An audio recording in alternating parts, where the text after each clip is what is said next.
Hello viewers, এখন থেকে কিন্তু আপনারা বাস কাউন্টারে না গিয়ে বাসায় বসে আপনাদের হাতে থাকা স্মার্টফোন দিয়ে খুব সহজেই বাংলাদেশের যে কোনো জায়গার কিন্তু বাস টিকিট কেটে ফেলতে পারবেন। তো আজকে দেখাবো কিভাবে আপনারা বাংলাদেশের যে কোনো স্থান থেকে আরেক স্থানে বাস টিকিট অনলাইনে ঘরে বসে কাটবেন, সেটার সম্পূর্ণ প্রসেসটা। এর জন্য প্রয়োজন হবে আপনার স্মার্টফোন অথবা আপনার বাসায় যদি কম্পিউটার ল্যাপটপ থাকে তাহলে যে কোনো একটি দিয়েই হয়ে যাবে। পাশাপাশি অনলাইনে টিকিট কাটার মাধ্যমে কিন্তু আপনি কোন কাউন্টার থেকে উঠবেন, মন মতো সিট এবং আকর্ষণীয় ডিসকাউন্ট সহ কিন্তু আপনি টিকিট কাটতে পারবেন। তো কথা না বাড়িয়ে চলে যাই মূল ভিডিওতে। চলুন দেখে নিই কিভাবে আমরা বাস টিকিটটি কাটবো। তো আমি চলে আসলাম আমার কম্পিউটার স্ক্রিনে। আপনারা দেখতে পাচ্ছেন আপনারা সেম কাজটি কিন্তু মোবাইল দিয়েও করতে পারবেন। আপনারা মোবাইলের ক্রোম ব্রাউজারে বা সরাসরি গুগলে গিয়ে সার্চ করবেন বিডি টিকিটস লিখে।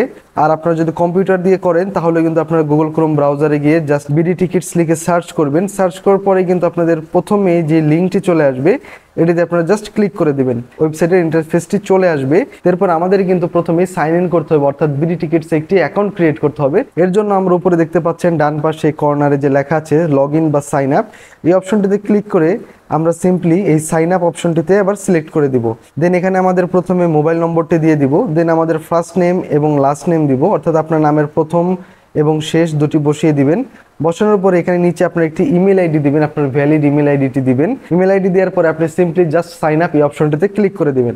দেন আপনি আবার সেখানে এই লগ ইন বা সাইন আপ অপশনটিতে যখন সিলেক্ট করে দিবেন তখন এই লগ ইন অপশনে ক্লিক করে আপনি এখানে আপনার মোবাইল নম্বরটি যখন দিয়ে নেক্সট ক্লিক করে দিবেন তখনই দেখবেন এখানে কিন্তু একটি কোড চাইবে, অর্থাৎ আপনার সেই ইমেলে একটি কোড চলে গেছে। তো সেই ওটিপি কোডটি বসিয়ে আমি যখন নিচে সাবমিট দিচ্ছি তখন দেখাচ্ছে এখানে কিন্তু লগ ইন সাকসেসফুল।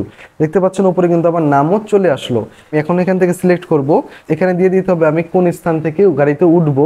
তো এখানে আমি সিলেক্ট করে দিলাম ঢাকা। আমি যদি ঢাকা দিয়ে দিই সেক্ষেত্রে আমার ঢাকার যত কাউন্টার আছে সবগুলো শো করবে। অন্যথায় আপনি কিন্তু এখান থেকে সরাসরি কাউন্টারও সিলেক্ট করে দিতে পারেন, তবে আমি ঢাকা দিয়ে দিলে আমাকে সবগুলো কাউন্টার দেখাবে। আমি আমার মন মতো কাউন্টার বা টাইম দেখে আমি সিলেক্ট করবো, এর জন্য আমি ঢাকা অপশনটি সিলেক্ট করে দিলাম। দেন এখান থেকে আমি দিচ্ছি গোয়িং টু কক্সবাজার, তো আমি কক্সবাজার অপশনটি সিলেক্ট করে দিলাম। দেন এখানে আমার জার্নি ডেট, আমি কত তারিখে জার্নি করতে চাই, কবে বাসে উঠবো, তো সেই ডেটটা আমি দিয়ে দিলাম। তো দেওয়ার পরে আমি এখান থেকে সার্চ বাস এই অপশনটিতে আমি যখন ক্লিক করে দিব লোডিং নিয়ে সবগুলো বাসের যে লিস্ট সেগুলো কিন্তু চলে আসলো। এখানে দেখতে পাচ্ছেন বিভিন্ন বাসের কোম্পানি, কয়টা থেকে টিকিট, সবকিছু কিন্তু একদম দেখিয়ে দিচ্ছে। এবং আপনি কিন্তু চাইলে এটা ফিল্টারও করে নিতে পারবেন, অর্থাৎ আপনি যদি নির্দিষ্ট কোনো বাস চান, যে আপনি এসি চান বা নন এসি চান বা কোন পরিবহন চান বা কয়টার সময়ের বাস চান, সেগুলো কিন্তু আপনি ফিল্টার করে নিতে পারবেন। যেমন এখান থেকে কিন্তু আমি ফিল্টার করে দিচ্ছি যে আমি নন এসি বাস চাই এবং হচ্ছে ডিপার্চার টাইম, যে আমি কয়টা থেকে বাসে উঠতে চাই, তো আমি দিলাম আফটার 8 PM, অর্থাৎ আমি রাত 8টার পরের গাড়িতে উঠতে চাই। দেন এখান থেকে আমি কিছু পরিবহন সিলেক্ট করে দিলাম, যে পরিবহনগুলো আপনার পছন্দ থাকতে পারে সেই পরিবহনগুলো আপনি সিলেক্ট করে দিতে পারেন। তাহলে আপনার যে লিস্টটা দেখাবে সেখানে কিন্তু শুধুমাত্র ওই বাস কোম্পানিগুলোই বাস দেখাবে। যেমন আমি এখান থেকে শ্যামলিনা ট্রাভেলস, সেন্ট মার্টিন, আমি কয়েকটা দিয়ে কিন্তু ওকে করে দিচ্ছি। ওকে করে দেওয়ার পরে কিন্তু আমার এখানে দেখতে পাচ্ছেন যে ওই ফিল্টার করে যে বাসগুলো দিয়েছিলাম, যে যে চাহিদা মতো দিয়েছিলাম সেইগুলো এখানে চলে আসলো। যেমন প্রথমে চলে এসেছে শ্যামলী এনা ট্রাভেলস, যেটা হচ্ছে রাত 8টা বাজে ছাড়বে এবং এটা অ্যারাইভাল টাইম, অর্থাৎ আমার বাসটি আমাকে কক্সবাজার নিয়ে পৌঁছে দেবে ভোর 5টা 30-এ এবং এটার সিট অ্যাভেলেবল, অর্থাৎ এখানে এই বাসটাতে কয়টা সিট এখন পর্যন্ত খালি আছে, যেমন 23টা সিট খালি আছে এবং এটার টিকিট হচ্ছে 900 টাকা। আমার রেগুলার হচ্ছে কাউন্টারে কিন্তু 1000 টাকা, আর বিডি টিকিটস থেকে কিনলে কিন্তু আপনি 900 টাকাতে এই টিকিটটা পাচ্ছেন এবং আপনাকে কিন্তু কোনো এক্সট্রা 1 টাকা চার্জও দিতে হচ্ছে না। টোটাল আপনি 900 টাকা পেমেন্ট দিয়ে কিন্তু টিকিটটা পেয়ে যাচ্ছেন। একইভাবে নিচে যদি আপনি আরো স্ক্রল করেন সেক্ষেত্রে আপনি ওই কোম্পানি এবং অন্যান্য যে যে কোম্পানির বাসগুলো আপনি দিয়েছেন সেগুলো কিন্তু এখানে শো করবে। পাশাপাশি এখানে কিন্তু আপনাকে দেখতে হবে আপনার বাসটা কোন কাউন্টার থেকে ছাড়ছে। যেমন এখানে কিন্তু আমাকে দেখাচ্ছে শ্যামলী এনা ট্রাভেলসেরই, বাট এটা কিন্তু আমাকে দেখাচ্ছে যে স্টার্টিং পয়েন্ট গাবতলী 06 নং কাউন্টার, অর্থাৎ গাবতলীর যে 6 নং কাউন্টার আছে সেখান থেকে কিন্তু আমার এই বাসটা ছাড়বে। তারপরে এখান থেকে দেখতে পাচ্ছেন এটা কিন্তু এন্ড পয়েন্ট, অর্থাৎ কক্স হোটেল সি প্যালেস, অর্থাৎ এই হোটেল প্যালেসের সামনে কিন্তু আমার বাসটা আমাকে নিয়ে ব্রেক করে আমাকে নামিয়ে দেবে। তো এই জিনিসগুলো আপনি ফাইন্ড আউট করে কিন্তু আপনি আপনার পছন্দ মতো বাসটা সিলেক্ট করতে পারবেন। তো এই বাসটাতে কিন্তু যেমন দেখাচ্ছে অ্যারাইভাল টাইম 8 AM, অর্থাৎ এটা সকাল 8টা বাজে পৌঁছে দেবে এবং এটাতে সিট আছে কিন্তু 17টা এবং এটার টিকিটের দাম হচ্ছে 900 টাকা। তো আমি ধরে নিই আমি এই টিকিটটাই আমি কাটবো, তো এর জন্য আমি এখানে ডান পাশে ভিউ সিটস এই অপশনটিতে আমি সিলেক্ট করে দিলাম। তো আমি এখন 4টা টিকিট কাটবো, একদম আপনাদেরকে পেমেন্ট দিয়ে দেখিয়ে দিব আমার 4টা টিকিট কাটার। তো দেখতে পাচ্ছেন এখান থেকে আমি নিচে একটু স্ক্রল করলাম, এবার এখান থেকে আমি 4টা টিকিট কাটবো। তো এখানে মূলত নিচে কয়েকটা সিটই অ্যাভেলেবল আছে, বেশি পিসের দিকের সিট নিলে ঝাঁকুনি লাগবে, এর জন্য আমি মাঝের সিটগুলোই নিব। তো মাঝে তো বেশি সিট নেই, তারপর যতটুকু পারি নিচ্ছি। তো এখান থেকে আমি 1টা 2টা 3টা 4টা এই 4টা সিট আমি সিলেক্ট করলাম। তো সিলেক্ট করার সাথে সাথে দেখতে পারলেন এগুলা সবুজ হয়ে গেল, অর্থাৎ এই সিটগুলো আপাতত 20 মিনিটের জন্য কিন্তু কেউ নিতে পারবে না, যেহেতু আমি সিলেক্ট করে রেখেছি। এরপরে এই সিটগুলো যখন আমার সিলেক্ট হয়ে গেল, তখন এখানে আমার কিন্তু যে সিট নাম্বার সেগুলো সব শো করে নিল, এবং এবং উপরে দেখতে পাচ্ছেন এখানে লেখা আছে যে বোর্ডিং পয়েন্ট, অর্থাৎ আপনি কোন কাউন্টার থেকে উঠতে চান। তো আমরা কিন্তু শুরুতে দেখেছিলাম যেটা গাবতলী 6 কাউন্টার থেকে এটা ছেড়ে আসবে, এরপরে যে কাউন্টারগুলো ধরে ধরে আসবে, এই কাউন্টার যদি আপনাদের নিকটস্থ হয় তাহলে আপনি কিন্তু সেখান থেকে উঠতে পারবেন। ধরুন আপনার এখানে কিন্তু আরামবাগ আপনি থাকেন বা আপনি পান্থপথ থাকেন, তো এটা কিন্তু গাবতলী থেকে ছেড়ে পান্থপথ হয়ে আসবে, তো আপনি কিন্তু চাইলে পান্থপথ থেকে উঠতে পারবেন। তো আশা করি ব্যাপারটা বুঝতে পেরেছেন। তো এখান থেকে আমি যেহেতু গাবতলী থেকে উঠবো, তো আমি গাবতলী 6 এটাই দিয়ে দিলাম। এরপরে আমি এখান থেকে নিচে প্রসিড অপশনে দিয়ে দিলাম।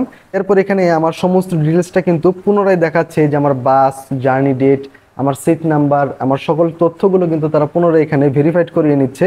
তো সব কিছু যদি ঠিকঠাক থাকে তাহলে আপনি জাস্ট নিচে এখানে পে না অপশনে সিলেক্ট করবেন। আপনি যদি বুক না অপশনে দিয়ে রাখেন তাহলে কিন্তু শুধুমাত্র 20 মিনিটের জন্য এই সিটগুলো আপনার ব্লক হয়ে থাকবে। 20 মিনিটের মধ্যে যদি আপনি পেমেন্ট না দেন তাহলে কিন্তু এই সেটগুলো কিন্তু আবার রিলিজ হয়ে যাবে, পরবর্তীতে অন্য কেউ কিন্তু আবার সেটগুলো কিনে নিতে পারবে। এর জন্য আমরা সরাসরি পে নাও দিয়ে দিচ্ছি, যেহেতু আমি সিটটা পারচেস করব। তো আমি এখান থেকে পে নাও অপশন সিলেক্ট করে পেমেন্ট মেথড এই অপশনটিতে আমি সিলেক্ট করে বিকাশ, নগদ বা আপনি মাস্টার ভিসা কার্ড দিয়ে যদি দেন, আপনি আপনার পেমেন্ট মেথড সিলেক্ট করে জাস্ট এখান থেকে নেক্সট করে দিবেন। এখানে আমার কিন্তু অটোমেটিক আমার ফোন নাম্বারটি চলে আসলো। আপনাদের যদি এই অটোমেটিক যে নাম্বারটি আসবে সেটিতে যদি বিকাশ না থাকে তাও প্রবলেম নেই, আপনারা ব্যাক স্পেস দিয়ে কেটে আপনারা যে নাম্বারে বিকাশ আছে সেই নাম্বারটি এখানে বসিয়ে কনফার্ম দিয়ে দিবেন। এরপরে কিন্তু আপনার ফোনে একটি দেখবেন ওটিপি কোড যাবে, সেই কোড নাম্বারটি বসিয়ে দিবেন। দেন আপনার বিকাশের যে পিন নাম্বারটি আছে সেটি দিয়ে কনফার্ম দিয়ে দিলে কিন্তু আপনার পেমেন্ট সাকসেসফুল। তো আমি সিকিউরিটি পারপাসে আমার পেমেন্টের পিন নাম্বারটা আমি স্কিপ করে দেখাচ্ছি। দেখতে পাচ্ছেন এখানে লেখা আছে থ্যাঙ্কস ফর ইউর অর্ডার, এবং তারপরে পেজটা লোডিং নিয়ে আমার কিন্তু আমার সেই বিডি টিকিটস পেজে নিয়ে আসলো। এবার এখানে দেখতে পাচ্ছেন আমার কিন্তু আরেকটু লোডিং নিচ্ছে। তো লোডিং নেওয়ার পরে আমার এখানে দেখাচ্ছে পেমেন্ট সাকসেসফুল, এবং নিচে যদি স্ক্রল করে দেখতে পাচ্ছেন এখানে লেখা আছে ক্যান্সেল টিকিট, প্রিন্ট টিকিট, আর হচ্ছে রিসেন্ড এসএমএস। তো আমি এখানে প্রিন্ট টিকিটে জাস্ট ক্লিক করলাম, দেন এখান থেকে আমি স্টার্ট ডাউনলোড দিয়ে দিলাম, বা আপনাদের হয়তো এটা না আসতে পারে, সরাসরি স্টার্ট ডাউনলোড হয়ে যেতে পারে। তো আপনারা যখন ডাউনলোড কমপ্লিট হয়ে যাবে পিডিএফটি, অর্থাৎ টিকিটের পিডিএফ, দেখতে পারবেন এরকম কিন্তু একটি পিডিএফ পেজ চলে আসবে।